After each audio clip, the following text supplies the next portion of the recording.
Hello friends, good morning all. आज आम नुआ रेसिपी करवा कखारु सजना साग भजा। एथिपाई कढ़ई को गरम करी एबे सोरिष तेल अल्प देली, लंका दुईटी सुखिला लंका पकई भाजी नवा। एबे लंका भल भाव भाजी हो गलानी, अल्प फुटण फुटई नवा।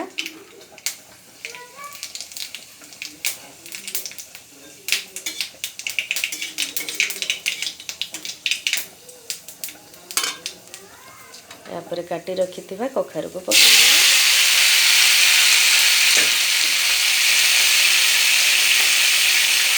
आवश्यक परिमाण हलदी और आवश्यक परिमाण लुण पकई नवा।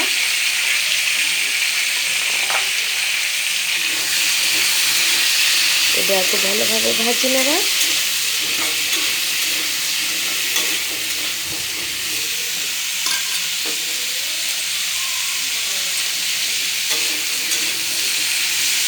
लुण हलदी भल भाव गोल दे किसी समय घोड़े नवा कखारु सीझापी।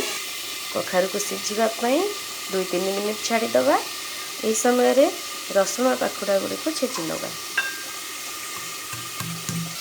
रसुण छेचा हो गला। देखते रसुण को प्लेन करी छेचिबेनी, अधा अधा छेचा करेंगे।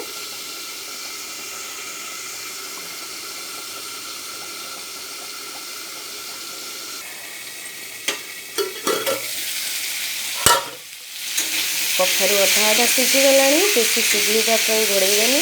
बेसी सीझिले यार टेस्ट भल लगे न था, मिलई जाए। तेणु आपको आम दर दर सीझा कर खोली नवा। ढांकुणी खोली नहीं एबे हाई फ्लेम रे भल की भाजी नवा।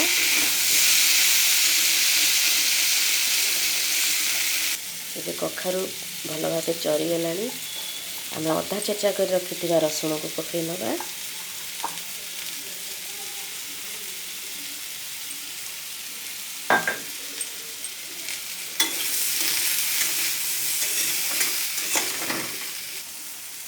देखो केते सुंदर देखा जाउची। कखारु सहित रसुण को पकई भाजी नहीं 1-2 मिनिट। तापरे साग बाछिकी आगर रखा जाइथिला, से साग को आम ए पकई नवा।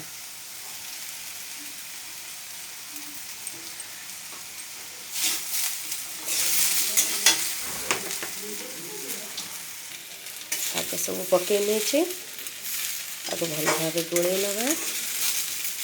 लुण भी पड़ जाइथिला।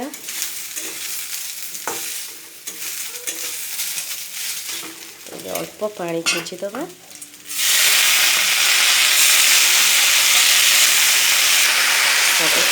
भल भाव गोल नवा।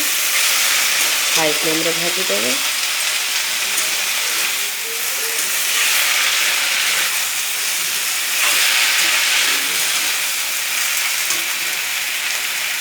सजना शाग जल्दी सीझी जाए, तेणु आम आपको 1 मिनिट 2 मिनिट भितर भाजी नवा। जमी ग्रीन देखा आपको बंद कर नवा।